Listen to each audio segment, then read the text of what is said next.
Kurt Warner had something very interesting to talk about because this Bill Belichick thing has not gone away. Nope. It's still I told y'all yesterday. It's still off a the air. story, right? It's still going to be a story. thing. Rob G. It's the never-ending story. Shout out to that 1980s Shout out to that movie. You know what I mean? Yeah. Like, it's just can't The stop, dog won't looked like stop. corn on the cob. Go look up the dog when you get a That's second. gross. He did. Did he have butter on him or not? Yeah, and a little pepper. Okay. You Yeah. got to have butter, pepper, and salt on corn on the cob. Shout out to our Mexican brothers and sisters. They do corn right out here. I got to step my corn game up. I'm sorry. Yes. Go ahead. So, You're good because you're just corny. You don't need all that. wow.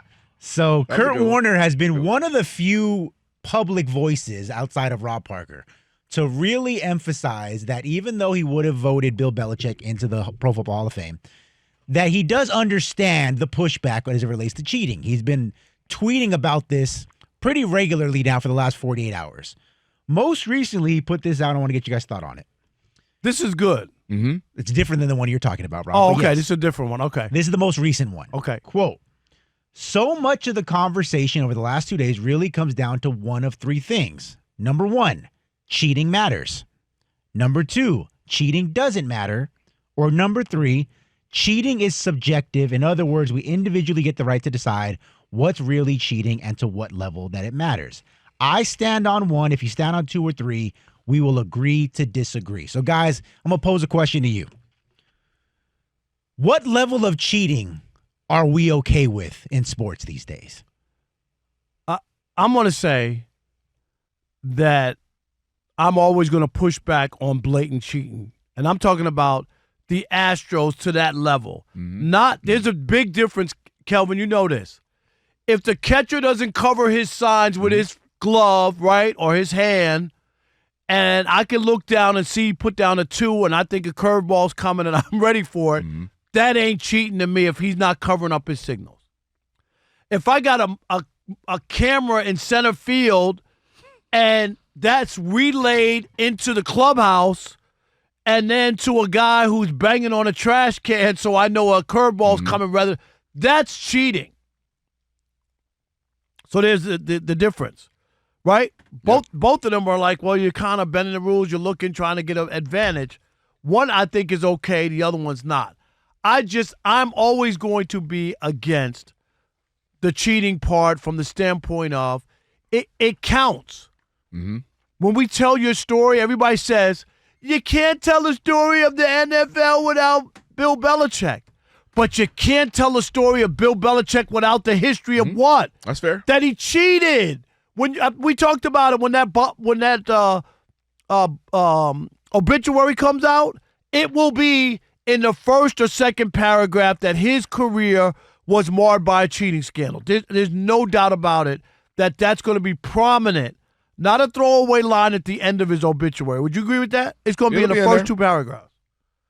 So I'm with Kurt Warner.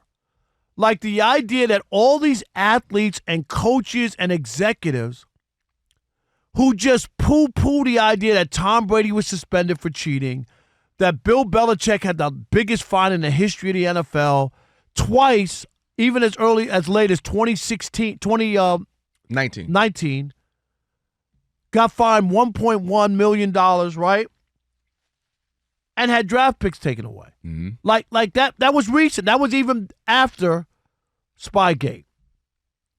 So I think that that's a part of his story and a part of his career, and you can't discount it.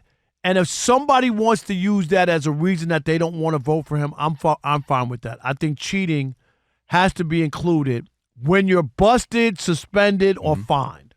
See, that's where it gets interesting. You had it all going and you ended it when, meaning when you get caught, meaning if you don't, well, maybe it's a little different. And that's where I think why we're getting some people who are split. Some people are saying, hey, he cheated and he deserves to not be in. While others are saying, I mean, so what's, Spygate, Plygate, who cares? And I think that's where this is getting, kind of convoluted because people are thinking, well, what's the level of it? And I throw out a couple of things, Rob.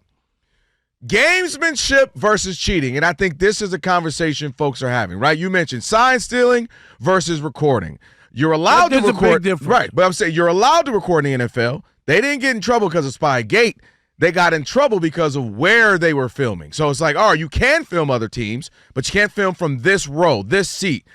You can do this. You can use certain drugs and medicines, but then even some that the average person can use, but you can't use this one.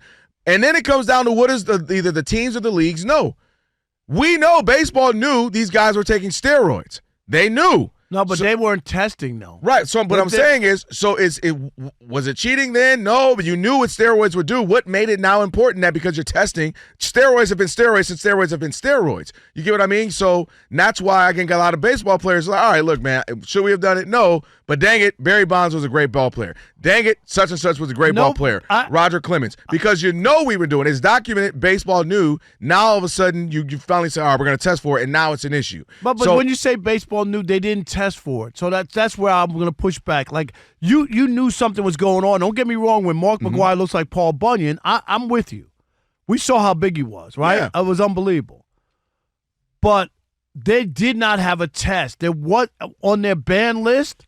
It wasn't on their ban list until 2005. No, I'm not arguing that. What I'm saying is, but we know what steroids do. So we knew what steroids did then, now, and forever. So the idea that I'm taking steroids and now it's an issue, but when you knew and you were enjoying the fruits of the labor of it because guys are getting bigger, balls are flying out faster. So that's why I think there are people who understand fundamentally. You're good with cheating. No, what I'm saying is I live in a world where millions of dollars are on the line. Millions to billions if you're talking about leagues.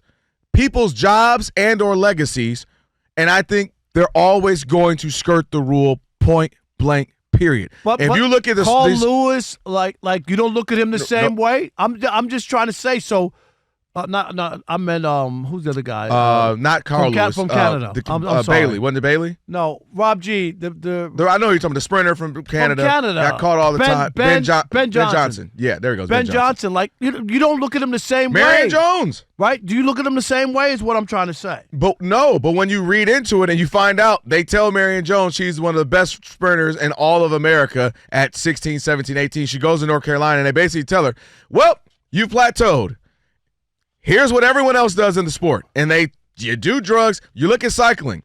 Lance Armstrong became the most popular and famous, but everybody's doing it. I just don't live in a world where I don't believe pro athletes are cheating. And there's levels. And I'm not saying all. I don't mean it all. Okay, what I'm saying is, here's my pushback to you because everybody's not on it. I completely agree with that. It but would what be I mean like is saying that everybody smokes weed. I'll raise my hand. I've never smoked weed. Right, and I believe you. Everybody doesn't smoke weed. No, what I'm saying is I just don't get blown away at the idea because we made movies, Blue Chips, about teams paying players. And then, oh, wait, paying players is the wrong thing. We all know they were paying players. Now it's just legal with NIL. So I'm not overly blown away when I hear things like this, I guess is my point. All right, Rob, so they're watching us right now, which means another thing they can do is what? They can subscribe. All you got to do is hit that button, subscribe to The Odd Couple for some of the best sports talk content in the nation. Facts, and while you're at it, they can like, they can comment, they can share, do all that for us. We appreciate it. Just do all that right up in here.